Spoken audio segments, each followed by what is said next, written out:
రాష్ట్రంలో ఆర్టీసీ సమ్మె చిచ్చు ఇప్పుడు ఒక నిండు ప్రాణాన్ని బలి తీసుకునే స్థాయికి చేరింది.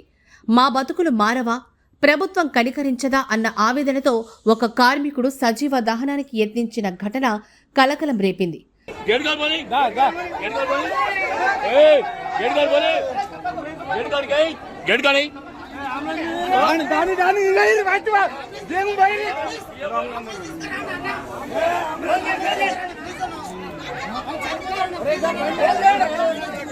వరంగల్ జిల్లా నర్సంపేటలో జరిగిన ఈ హృదయ విదారక సంఘటనతో ఆర్టీసీ కుటుంబాల్లో విషాద ఛాయలు అలముకున్నాయి.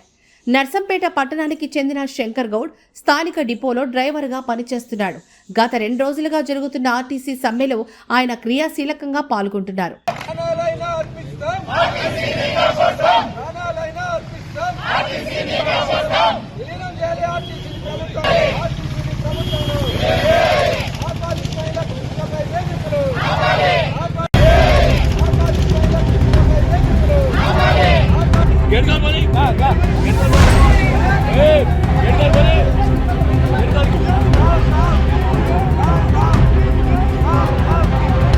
సమ్మె జరుగుతున్నా ప్రభుత్వం నుంచి ఎటువంటి సానుకూల స్పందన రాకపోవడం తమ భవిష్యత్తు అంధకారం అవుతుంది అన్న భయంతో శంకర్ గౌడ్ తీవ్ర మనస్తాపానికి గురయ్యారు.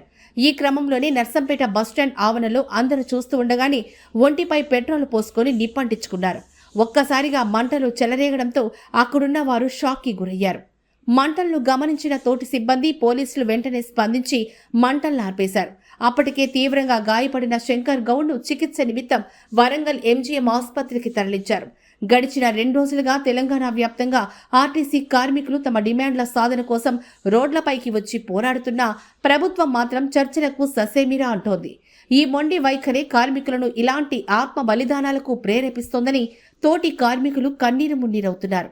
ఇప్పటికైనా ప్రభుత్వం స్పందించి ఆర్టీసీ కార్మికుల సమస్యలను పరిష్కరించాలని, ఇలాంటి ప్రాణ నష్టాలు జరగకుండా చూడాలని ప్రజలు కోరుకుంటున్నారు.